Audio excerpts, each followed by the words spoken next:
Hey, everybody. There's a pattern I have noticed that developing and developed that I'm really addressing here. And that's there are people who say that they're Oakland Athletics fans, but they're neither fans of nor live in the city of Oakland. Adams Point for me at Oakland. Been in Oakland since April 8th of 74. Still at my place there, even though I'm caregiving for my mother here in Georgia. All right. I love Oakland. I worked for two mayors of Oakland.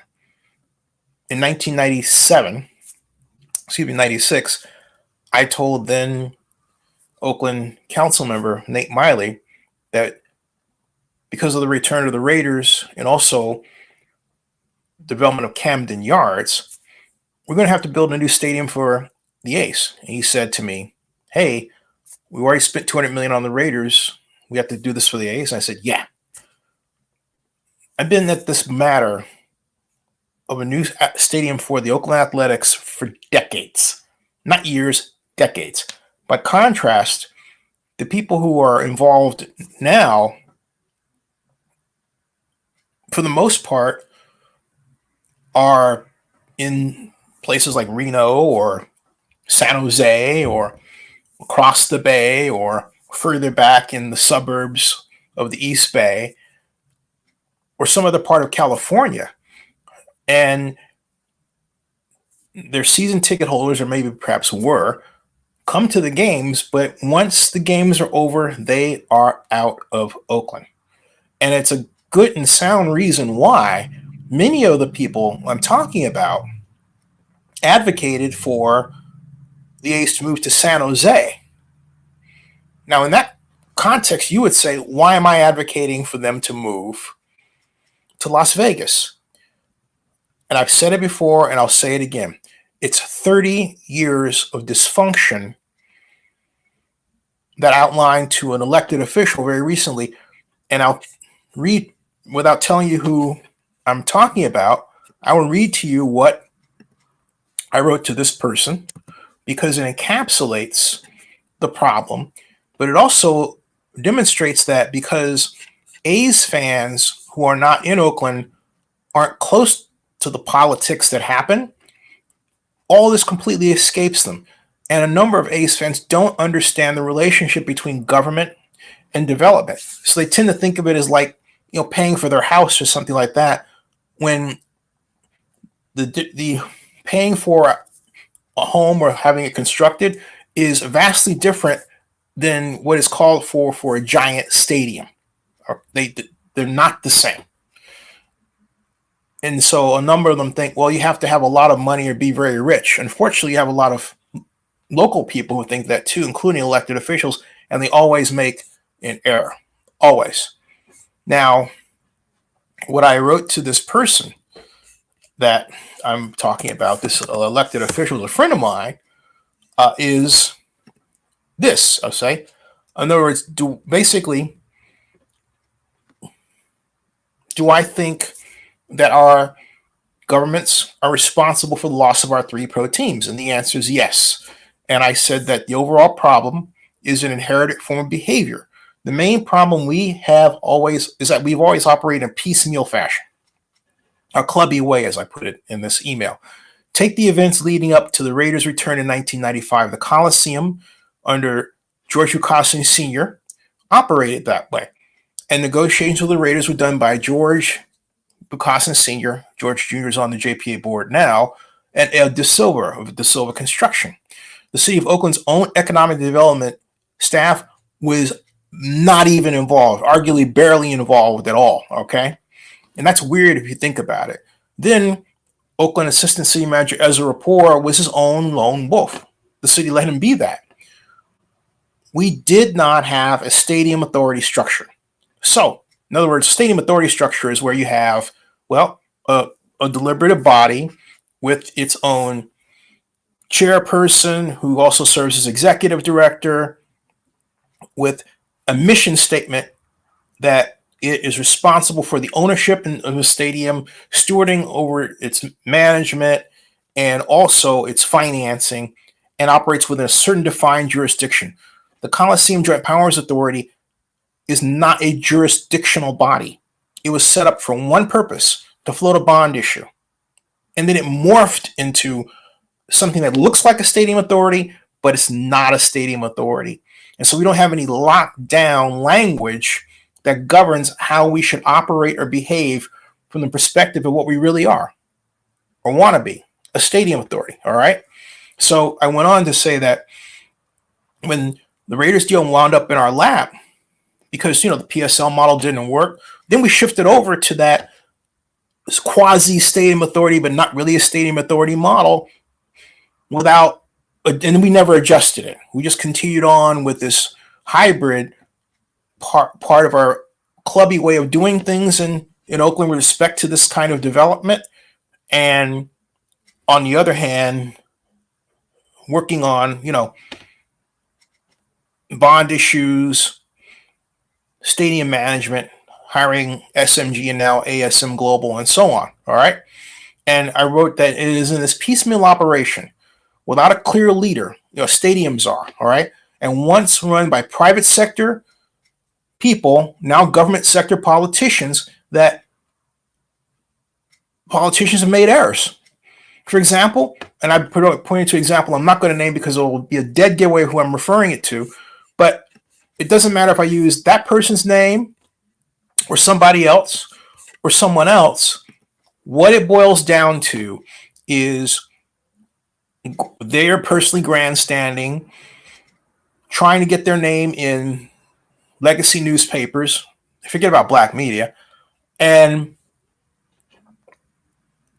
all the time their actions do something to scuttle a deal. It doesn't matter if it was our negotiations with the National Football League and the Raiders, or the current situation with the Athletics, and name the elected official that stumped to basically get in the way of what Oakland Mayor Libby Schaaf was doing as the mayor, and stop it because they perceive what she was doing as not progressive, as opposed to saying, hey, look, this is a community asset and we need to help the mayor make it so, right? But because we have a strong mayor form of government and we have lay people running Oakland as opposed to professional city managers, the professional class, the people that have went to school to run cities, take a deep back seat to lay people. And so then we wonder why things don't work. And in the sports context, we wonder why we always mess it up. As I'm fond of saying to any Oakland elected official, you're not in the sports business. You are in the facilities business. You are in the tourism management business.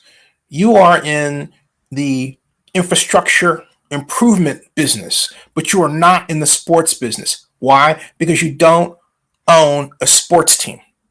Now, this minutia I'm giving you is totally out of the realm of concern for many A's fans, even those who live in Sacramento. All right? And so if you lived in Oakland and you paid attention to politics, I think it was last Diebar told me on Twitter that he doesn't care about politics. And by the way, they do a fantastic job of rallying the fan base from their position. But by his own admission, they don't pay attention to politics. So if you don't pay attention to politics, it means you don't pay attention to Oakland. Oakland. And then you don't storm the gates to have change made. By contrast, many Raider fans live in Oakland or the surrounding area and got involved in politics and showed up at the city council, not just once, but many times. I have a video of Dr. Death, but look, there have been a number of occasions when Raider fans have come to the council in great numbers to advocate for a new stadium or better conditions for the current one, which arguably is the same thing if you think about it. Those people would always say, stay in Oakland. But by dramatic contrast, the current group of people who say they're A's fans say sell the team. Well, if you've got a person in John Fisher, Still the Wolf, and all the other people involved, including Dave Cobble as president, who are trying to improve their financial situation, and they've tried to get it done in Oakland, and yet Oakland has lied to them. Straight out, all right? Said they were going to get, Oakland said it was going to establish a tax increment financing zone, specifically called an enhanced infrastructure financing district. Didn't even come close to actual process.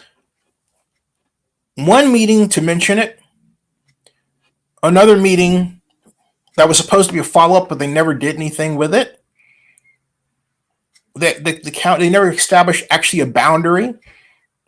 They didn't get the right tax increment financing revenue estimates because Century Urban didn't know what it was doing, and yet the city staffers that were called upon and picked by the mayor, Libby Schaaf, who made a gigantic mistake. Well, Libby would say she didn't pick them, Betsy Lake did.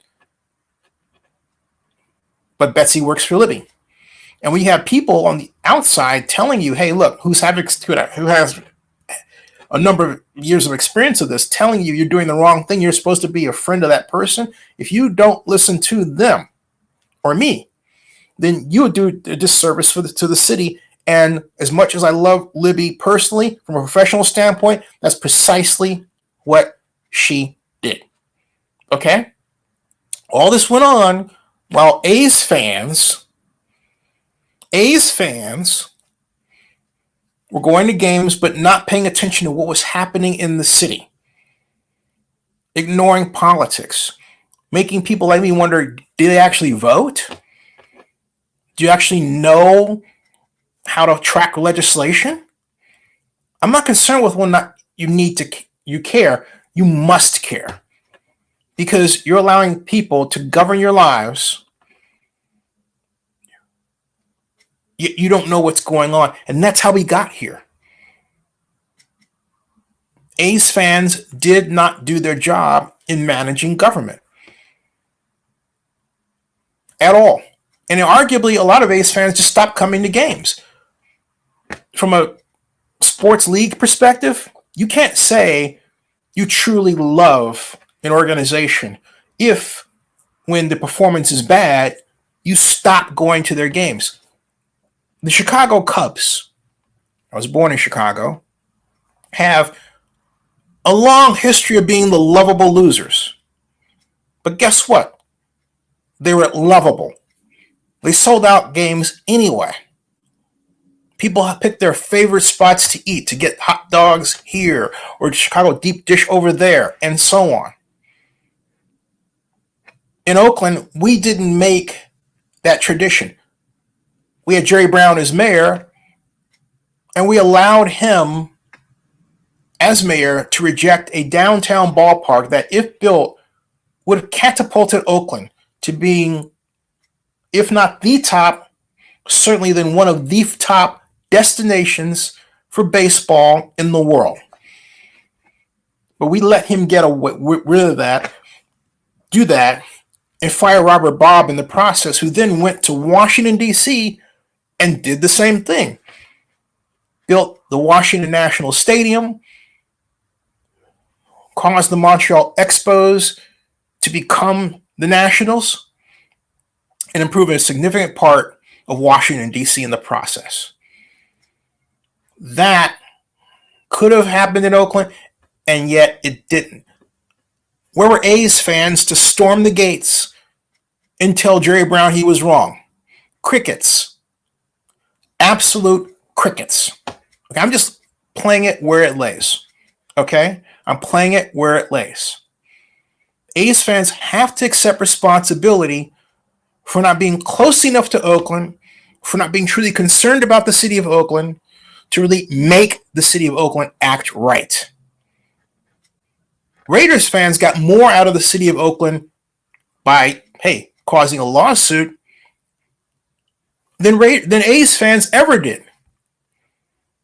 Raiders fans were light years ahead in terms of how far they got because they cared more about what was happening in Oakland and what the elected officials were doing. Many Raiders fans knew who the elected officials were by name. Some of them knew them personally, all right? The same can't be said for A's fans. It can't. Well, that should change. Okay? You would say it's too late. I would say, you know what? The best way to do it, go after another team. Become a person that's in love with having baseball in Oakland. In other words, righting your wrong about not being concerned about Oakland, and then calling all elected officials, essentially exacting the necessary and proper energy to make the city of Oakland do better and become that sports city that it can be at an affordable rate. In other words, getting the housing costs down so that people have more disposable income to do what? Go to games, which is what the city ought to be doing anyway. Okay, which falls on the mayor, but the mayor says, oh, I'm trying to build more affordable housing. That's, you know what? That's not the only solution, Mayor Tao. The other solution is simply to subsidize rents and force rents to net drop. And when the landlords accept those subsidies, if they don't drop their rents, attach a punitive punishment, jail. Make them lower their rents in exchange for these subsidies and really make them eat these subsidies. That's the only way we're going to get out of this situation. That kind of tough behavioral love. That's the only way we're going to do it. Because that kind of forcing down of rents will cause more disposable income, which makes sports organizations and their need for fans to come to see them viable. Because not every sports organization that's out there is going to enjoy the gigantic TV rights fees that the National Football League gets. But having said all that, you want to be able to say to the NFL, hey, we have a list of 35,000 people that want NFL football back in Oakland. Right now, we're not even there yet. And it's not a matter of a guns or butter expenditure. You create the stadium today, you actually create a city within a city around it, have the proper mix of incomes for people, different housing, and guess what? You got that magic tool that will lead Oakland's renaissance. You say, hey, what about security and everything else? I say this: employ an inordinately large number of people who live at the facility to be security for the facility. How about that? Right?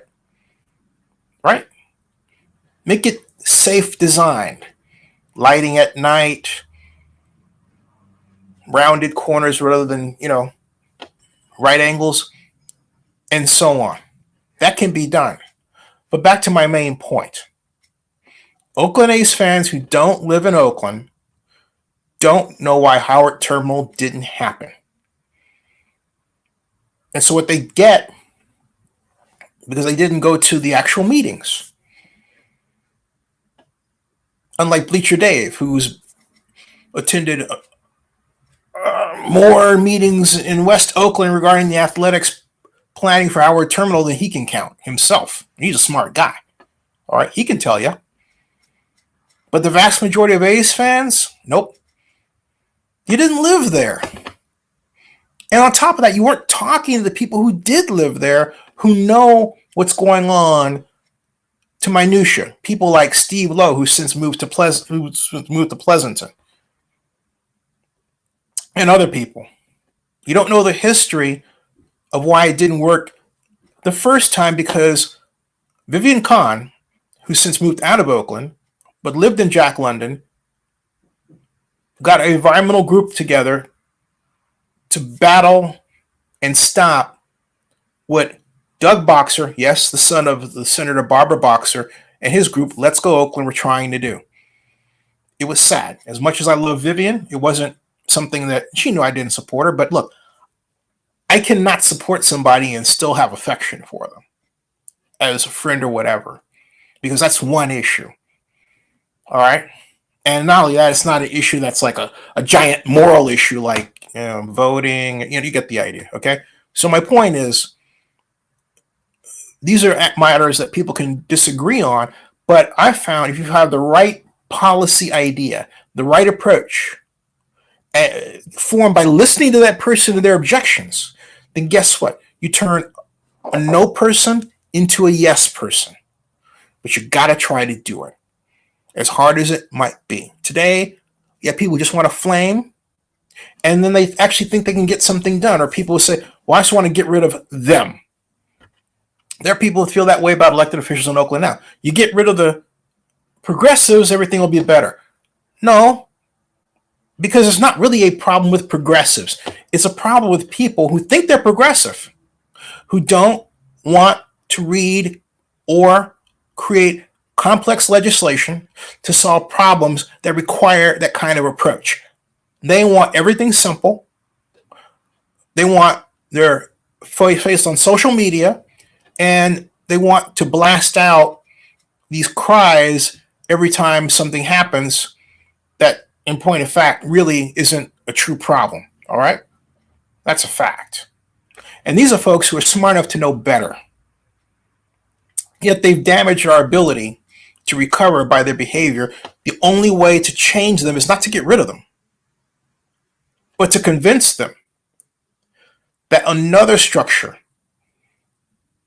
is better. And then show them how they can gain within that structure. When you do that, you get a better government. Because I'm convinced that bad behavior among politicians is produced by bad organizational design. It's not that we have inherently bad people, but the organizational design doesn't cause them to be better. For example, let's face it, strong mayor is not working for us. It just isn't. Because the way it's written, the mayor has the power to fire the city manager like that. It should take a majority vote of the city council plus the mayor to do that. Someone doesn't like that? Okay, fine. Maybe, how about 1/3 vote? But ideally, you want a majority. Because then the mayor can make their case why they need to install instability by getting rid of somebody. Like it or not, city managers, when they're stable, guarantee the retention of a stable staff situation. People who are not looking for jobs all over the place, who know that they're there to work on a project or projects that are long-term in nature. Oakland has destroyed that system. It has done the most damage to us. It has allowed us to kill our once vaunted affordable housing system by not effectively battling the state to maintain the flow of affordable housing money through redevelopment, tax increment financing. It's invited this place that we're in today, where we have elected officials looking over their shoulder for the next thing to run to, and thinking more about getting their face out there rather than fixing problems. That's where we're at. And I have to close because I'm about to another show, but it says, looking forward to your update. Thank you, Dan. And Zach says, do you see the John Fisher interview in Las Vegas? What'd you think? I don't think he failed. I think the problem is that, and I want to get the whole interview, but the problem basically is that the Athletics are on the Athletics timetable, and You have fans who are upset that the A's are leaving, and so they're looking for anything to pick at through social media, and so that's become an effort unto itself. But the reality is that they have a complex situation at that site that really requires one design for both the Tropicana Hotel and the A's that's integrated. And so, undoubtedly took a look at it and said, "Hey, look, this isn't integrating well. Let's fix it because we have the time to do so. Before let's get it right." Is what they're trying to do. There's no need to rush it at all. All right. And so and I'm not. And my point is, as far as anybody who's controlling narrative, that's only if you read Twitter. If you stay off Twitter, it's a different story. Period. So my point is, yeah, Fisher is taking his time with the renderings. Period. End of story. Fisher is taking his time with the renderings. Okay. And I will say this. He said, "Where do you think they'll play?" I think wherever they play is wherever they play. And I will reveal this. I talked to a friend of mine, I won't mention who, with the Athletics, who asked me for advice regarding the city of Oakland. And I told this person point blank to leave Oakland because you're going to get, and not only that, I told 2 elected officials that I offered that opinion because we don't have our act together. Because we insist on bad mouthing our tenants through social media. They're still our tenants. Okay? It's not the right thing to do. It's a behavior that's just this far removed from a teenager. We've got to stop it. Being an adult means disciplining your mind to solve problems and controlling your impulses. Stay off social media with this stuff. It's absolutely ridiculous, okay? Absolutely ridiculous. And not only that, there are a number of people out there, some of them in Las Vegas, some of them are bloggers who are paid by certain interests and are trying to scuttle this deal. But here's the catch, folks. They know nothing of the nuances of development. They don't understand development economics, and they don't understand government. And every time they put out something, it's wrong. For example, Martell Companies was not hired to evaluate a retractable roof. Okay? That's fake news. And anybody who understands retractable roof design knows that it doesn't have to cover all of a stadium. It can be like a sunroof.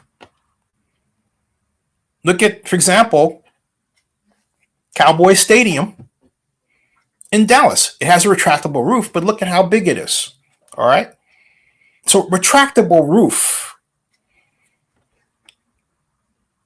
is such that there is no one design for it.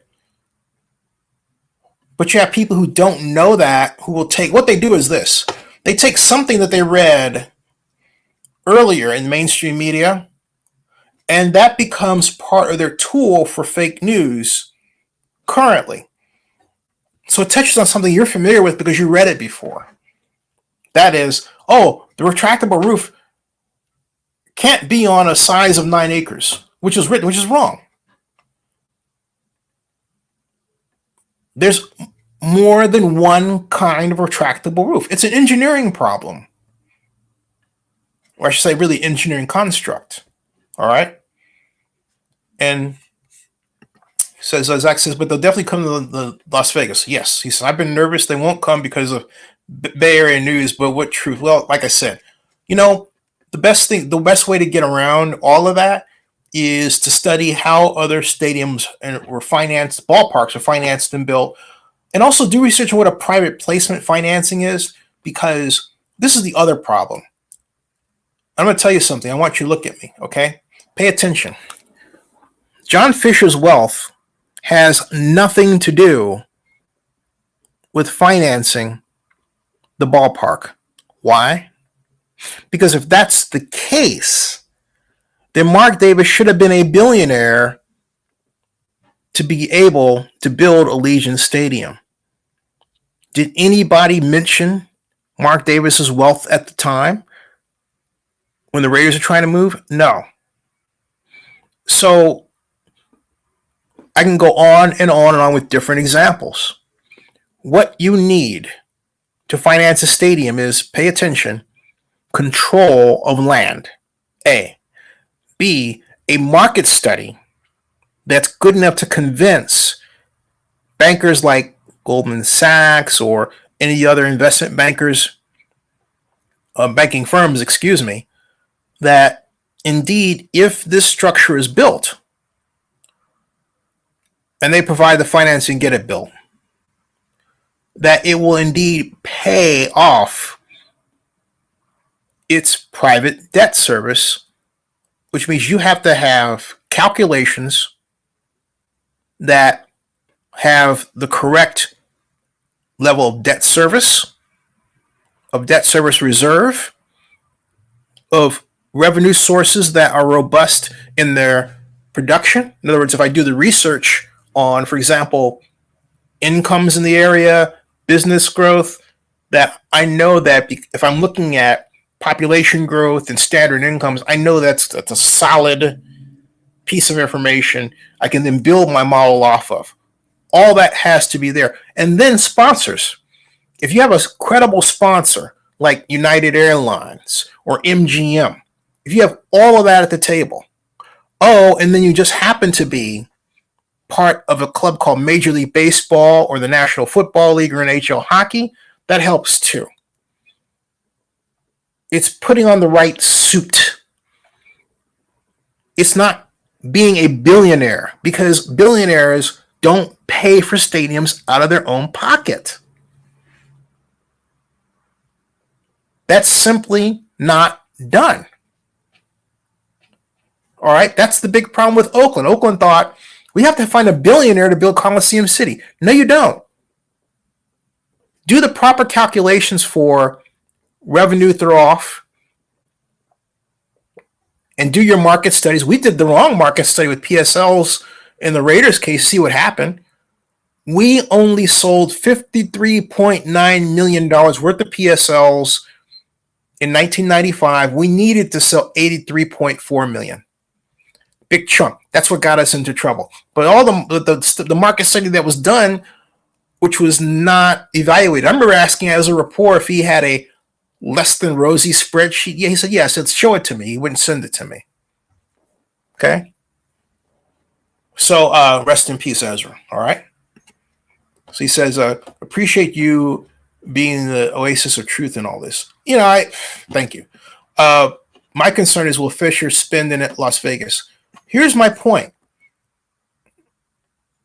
You have to remember that organizations change people. Structures change people. If you're going in a situation where you're as Eric Grubman told me, and I've said this before, who was head of NFL properties at the time, but also the new stadium point person, I sought him out in Houston. I said, Eric, Mark Davis says he wants to own the Coliseum, but in the Las Vegas case, the Las Vegas Stadium Authority is going to own it. What's going on here? I said it just like that. He said very calmly, and as Eric can do, said, Zenny, what's the difference if I own the revenue stream? And from a calculation of franchise value, he's right. What is franchise value? How is it calculated in sports? It's the revenue times 4 for an NFL team. Revenue. Right? Revenue. Okay? So if this team becomes what is called Stadco in the lease documents, right? That means that the team is also the stadium corporation that is the principal manager of the stadium. They might, do a subcontract with somebody else to do the real day-to-day, but they're Stadco. What does that all mean? It means if the Rolling Stones come to their facility, the Raiders get a cut, or the Cowboys, or the 49ers. You see what I'm getting at? That's the new model. That's the new model. That's where the A's are going to. So you're washing cash like that, like you've never been before. It's going to allow you to sustain paying top players more over time. However, the next development in stadium built construction and planning will be basically making stadiums true villages, cities on their own. Why? You're going to need all that activity to pay for a ball player, one or two or three, that has a salary that's almost $1 billion. That's why. Coming next, all right? So it says they will definitely be valuable in Las Vegas more than Oakland. Except that here's the thing. If Howard, and this is where I get back to the city. If the city had worked with the Athletics and followed its end of the deal, like, for example, hauling the A's to court when they weren't getting specific drawings in a timely fashion, which is what I would have done. I would have threatened them to do that. Or I would have said, you know what, we'll finish the drawings for you. We need these drawings done by July of 2021. All right? They weren't holding the Athletics' feet to the fire when it mattered the most regarding techniques because they didn't know the techniques. And this stuff I talked about back then. I even made noise about it. I said, hey, what's going on? The A's are not getting the drawings in. Huh? Come on.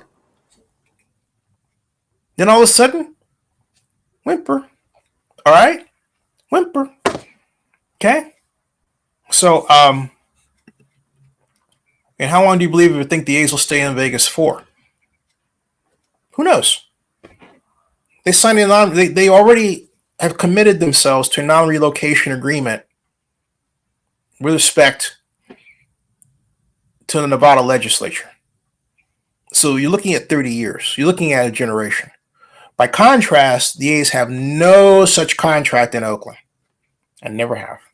So there you go. And those things are very enforceable.